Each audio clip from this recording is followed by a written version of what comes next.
नमस्कार दोस्तों, आप सभी लोगों का स्वागत है इंडियन डिस्कवरी 92 के अंदर। और आज भाई मैं आया हुआ था गुजरात, और गुजरात में आया हुआ था भाई अहमदाबाद में, है ना।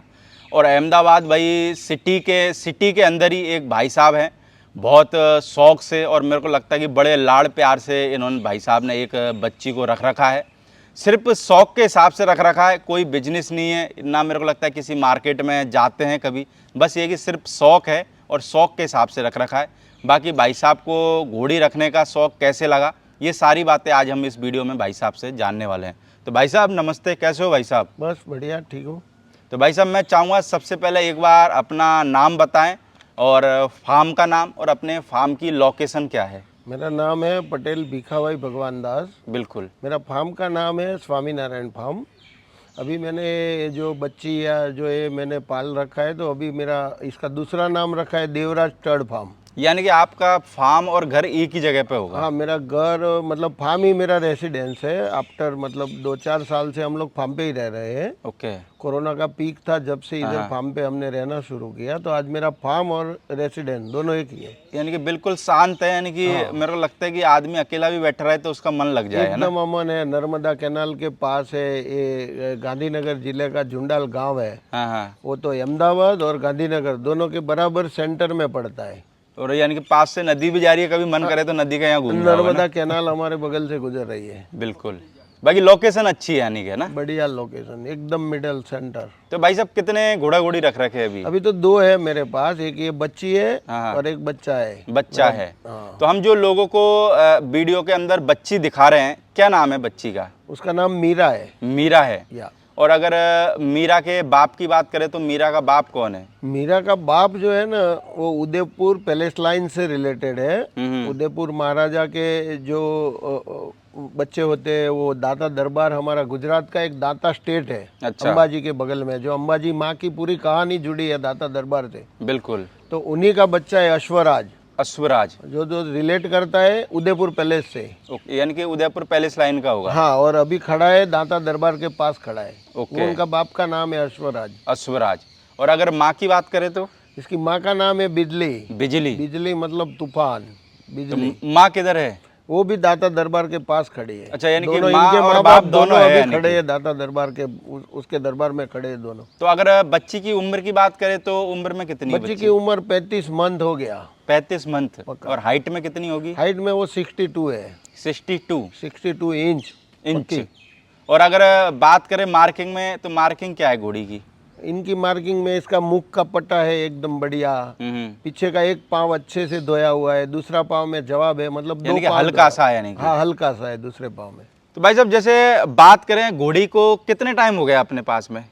अपने पास करीब 3 महीना हो गया। 3 महीने हुए। तो कहाँ से लेके आए घोड़ी? हमने इसको लिया पालनपुर से। पालनपुर से? हाँ। तो कैसे पता लगा कि बच्ची पालनपुर में खड़ी हुई क्या है? मतलब, ये घोड़ों का शौक थोड़ा हमको 10 साल से था। हमारे पास पहले एक मस्त बच्ची थी जिसका नाम सोनू था। वो हमारा जी जान से प्यारी थी। मतलब वो बेचारी भगवान के घर चली गई। उनका समाधि अच्छे से हमने बनाया है इधर।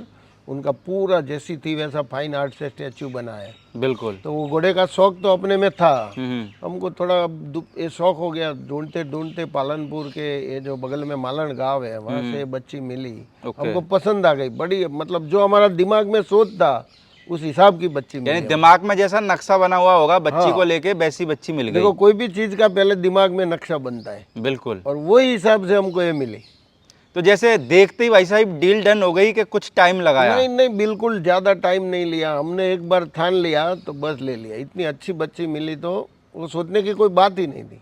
तो अभी जैसे घोड़ी को भाई साहब गब्बन कराया कि नहीं कराया? नहीं नहीं, अभी सोचते उसका पूरा उम्र हो जाए। देखो आजकल लोग घोड़ों को मतलब कोई भी उम्र बगैर घोड़ा का वो मतलब कवरिंग करा देते। हम नहीं करवाते। इनका उम्र होगा जब पूरा 4 साल होगा, उसका बराबर फिटनेस होगा, जब उसको घोड़ा दिखाएंगे। तो भाई साहब सिर्फ आपने जैसे एक ही बच्ची रख रखी और एक बच्चा है, तो सिर्फ शौक के हिसाब से रख रखे? बस दोनों शौक के हिसाब से पालते हैं हम इनको। मतलब जो घोड़ा होता है ना, देव जानवर मानते हैं हम। बिल्कुल। उनको एकदम देव की तरह, भगवान की तरह उसका पूरा जो खातिर करते हैं हम लोग। कितना प्यार करते हो बच्ची बहुत से? प्यार। दिन में 2 घंटा तो मेरा घोड़ों को पीछे सुबह शाम जाता है।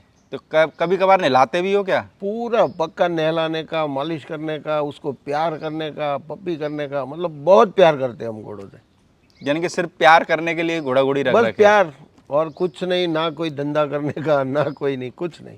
तो जैसे आपको ही घोड़ों से मोहब्बत है कि घर में सबों को है? नहीं, सबको है। मेरी मेरी बीवी को, मतलब मैडम को मोहब्बत है, मेरे बच्चों को है, छोटे बच्चों को है, बच्ची के बच्चों को भी है, सबको घोड़ों से मोहब्बत। तो कभी कभार जैसे आपके फार्म पे कोई, घर पे कोई आता होगा आपका कोई मिलने वाला, तो कह देता है कि यार ये क्या अजीब शौक पाल लिया यार घोड़ा घोड़ी अरे वो होगा। भी सब खुश हो जाते हैं, आके इनको हाथ घुमाते हैं, मिलते हैं, प्यार करते हैं, तो सबको अच्छा लगता है। तो हाथ घुमाने से, घोड़ी पे जब हाथ हाथ घुमाते हो आप, तो कैसा फील होता है यानी मन में? अरे अपना मतलब उसका जो वाइब्रेशन है ना पूरा, मतलब अपना बीपी भी नॉर्मल हो जाता है, क्या बात करें।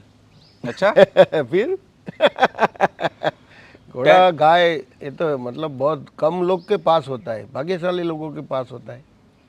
बाकी बहुत कम लोग होते हैं जो आज के टाइम में घोड़े रख पाते हैं। नहीं रख पाते। चाहता हर कोई है, चाहता है, पर रख नहीं पाते हैं। शौक बड़ा है, पालना मतलब थोड़ा कठिन भी है, हम्म। उसका मुआवजत भी करना पड़ता है। तो अगर अब उसके हिसाब से रखो तो ठीक है, अदरवाइज कोई मतलब नहीं है। तो भाई साहब जैसे आप, जो आपके पास में जो पहली घोड़ी होगी वो कैसी थी यानी कि? वो वाइट घोड़ी थी, उनका काला टोपी था, अच्छा। लेकिन प्यारी इतनी थी और खानदानी इतना, वो मारवाड़ घोड़ी थी। वो इनके साथ मेरे कुत्ते, मेरे वो ससले को क्या बोलते हैं, खरगोश, खरगोश, बिल्ली, कुत्ता, सब उनके साथ, मतलब उनके ही पैड़क में, वो स्टेबल में घूमते थे सब। ओके। एकदम प्यार से सबको संभालते थे, यानी सब मिलजुल के रहते थे। सब मिलजुल के। ये फार्म एक ऐसी जगह है ना, इधर सारे जानवर मिलजुल के रहते, इधर चूहा, बिल्ली, कुत्ते के साथ सब मिलजुल के रहते। यानी फिर आपके प्यार के साथ में उन सबों का अटैचमेंट होगा। हाँ, हमने सबको ऐसा अटैचमेंट बनाया है। तो सर जब घोड़ी चली कैसे गई, यानी कोई दिक्कत हो गई थी घोड़ी को? नहीं, इन बिचारी को मेरे आदमी थे, तो उनको ऊपर सवारी करके पीछे से मार दिया, दौड़ी तो ये मेरा ब्लॉक लगा है, उसके ऊपर स्लिप हो गई। अच्छा, तो गिर उसका गई एक यानी टांग कि। टूट गया। ओके। अब टांग टूटने के बाद इसका 1.5 साल तक इलाज चला, दिल्ली डॉक्टर को आने का, उसको ड्रेसिंग करने का। लेकिन वो टांग टूटने की वजह से वो खुद ब खुद बेचारी कमजोर होके फिर चली गई। घोड़ी कितने की लाए थे भाई साहब? वो लाया था मैं 5 लाख की। और इलाज में कितना पैसा लगा दिया? 1.5 इलाज साल? में मैंने 1.5 साल के लिए 1.5 लाख रुपया खर्चा किया उसका। फिर भी वो घोड़ी नहीं बच पाई। उसके मरने के बाद 1.5 लाख रुपया मैंने दान किया। क्या गरीब को खिलाया, क्या जानवर को खिलाया, मतलब उसके पीछे जो होना था, उसके कान में जो बोला था, सब दान किए मैं। अच्छा, उसके कान में बोला होगा? हाँ, मैं बोला था, वो उसकी जान नहीं जा रही थी। उसकी भी एक बड़ी वजह, बड़ी कहानी है उसकी। बताओ ना कहानी। तो कहानी सुनने में तो हर किसी को मजा आता है। क्या हुआ कि मेरी घोड़ी बेचारी लेट गई। हम्म। अब हम लोग रात को आए उसके पास, उसको थोड़ा खाना खिलाया। उसको खाना था मगर वो खा नहीं पा रही थी। फिर हमने भगवान से प्रार्थना किया कि ये तो मेरा दिल का टुकड़ा है और ये बेचारी दर्द हो रही है। तो मैंने वो मर्सी डेथ के लिए डॉक्टर को बोला कि ये इसका दुख मेरे को सहन नहीं होता है, तो उनको मर्सी डेथ देना है। तो डॉक्टर ने बोला मैं कल 3 बजे आएगा दोपहर को, और 3 बजे आके उसको इंजेक्शन देगा। मैं यही घर पे आगे बैठ के विलाप कर रहा था। मैंने भगवान से प्रार्थना करता था कि ये मेरी बच्ची जैसी है और उनको मुझे ही मारना है। तो मेरा मन नहीं मान रहा था। तो मैं जिसको आराध्य देव मेरा मानता हूँ, उनको मैंने प्रार्थना किया कि भगवान ये काम मुझसे ना हो तो मेरी बड़ी मेहरबानी होगी। तो 3 में 2 मिनट बाकी था, वो मेरा बंदा बुलाने आया कि अपनी घोड़ी भगवान को प्यारी हो गई। तो मैं इतना खुश हुआ और मैं जाके खड़ा रहा, घोड़ी देव हो गई और वो डॉक्टर आके खड़ा रहा। तो वही सेकंड में मतलब सब काम हो गया। तो मैं भगवान का इतना पार माना कि तूने मेरी बात सुन ली। वो आपने जो सेवा करा, हाँ, पर ये कि देखो आपने कोशिश तो पूरी फुल करी है ना? पूरी की। लेकिन मैं उसको मर्सी देता ना तो जिंदगी भर दर्द होता, तो वो मुझे नहीं करना पड़ा। और भगवान ने 0-0 1 ही मिनट का सवाल था घोड़ी का। फिर घोड़ी चली गई भाई साहब, उसके बाद में मैं बहुत विलाप किया उसके ऊपर, बहुत कितने दिन तक उसकी याद आती है? करीब 3-4 दिन सही से खाना नहीं खाया, बहुत विलाप किया। सोच लिया कि अब जिंदगी में कभी ये जानवर रखना नहीं है, घोड़े रखने नहीं है। इतना दिल मतलब टूट गया था। फिर भी ये घोड़ों का शौक है ना, अंदर से उभर आता है। तो फिर कितने साल बाद घोड़ी लेके आए हो? करीब 6 साल के बाद। 6 साल के बाद? 6 साल के बाद दोबारा वो अंदर से शौक जगा। मेरे को लगा तगड़ा ही प्यार है आपका तो है। बहुत तगड़ा। और मेरे को लगता है कि अगर हर व्यक्ति अगर इतना ही प्यार करने लग जाए ना, मेरे को नहीं लगता कि इंडिया के अंदर कोई घोड़ा सड़कों पे या दुबला पतला दिखेगा। नहीं दिखेगा। हाँ, सबको प्यार अगर ये हो जाए। उसके घोड़ी के जाने के बाद में क्या क्या करा सर फिर? देखो, घोड़ी के जाने के बाद तो एक तो पहले तो डॉक्टर का पूरा पैसा दिया, जो उनका वो इलाज किया था, बुला के दिया कि भाई आप अपना पैसा ले लो। उसके बाद जो उसको कान में बोला था कि तुम्हारे मतलब इनके पीछे में इतना दान करेगा, मजदूर को, गाय को, या जो भी खिलाएगा। फिर उसका स्टेचू बनवाया मैंने, फाइन आर्ट में जो थी वैसा बनवाया, और वो पूरा समाधि स्थल बनवाया। तो घोड़ी करीब करीब जितनी थी ना उतना उतना उसके पीछे दान हो गया, उतना समाधि हो गया, सब हो गया। क्यों करा भाई साहब? घोड़ी तो चली ही गई थी, फिर काय को घोड़ी पैसा चली खर्च गई करने लेकिन का? अपने दिल में जिंदा थी, और आज भी जिंदा है। और जिंदा रखने के लिए हमने ये सब रखा है। अब जब आप जाते हो स्टेबल की तरफ, जब जब स्टैचू देखते हो मन में क्या हाँ, आता है? पूरा वो जिंदा लगती है मेरे को कि आज भी मेरे दिल में भी जिंदा है, मेरे फार्म में भी जिंदा है। वाह, बहुत बड़ी बात है। और मेरे को लगता है बहुत। और अभी जैसे इस घोड़ी की बात करें, इससे जैसे अभी जाते हो तो कभी कभार इसमें भी दिखती है क्या उसकी प्रतिमा आपको? मेरे को बिल्कुल सोनू ही इसमें दिखती है। क्या है कि खानदानी ऐसी है इसकी। वो जितनी प्यारी वो थी। मैं कभी फार्म पे आता था, उस टाइम इधर रहता नहीं था। बिल्कुल। तो वो पूरा मेरा सर से लेके पूरा मुंह से लेके पूरा मेरे को वो एकदम चाटती है। फिर मैं भी नहाता था, उसको नहलाता था। आज भी उससे ऐसा ही प्यार करता हूँ, तो उसकी याद उसमें आती है मेरे को। यही लगती है मेरी सोनू आज जिंदा है। कभी भाई साहब जैसे आप ये अभी बच्ची लेके आए हो, 3 महीने ही हुए, वैसे तो आपके देखो, आपसे मेरे को ये सवाल पूछना नहीं चाहिए।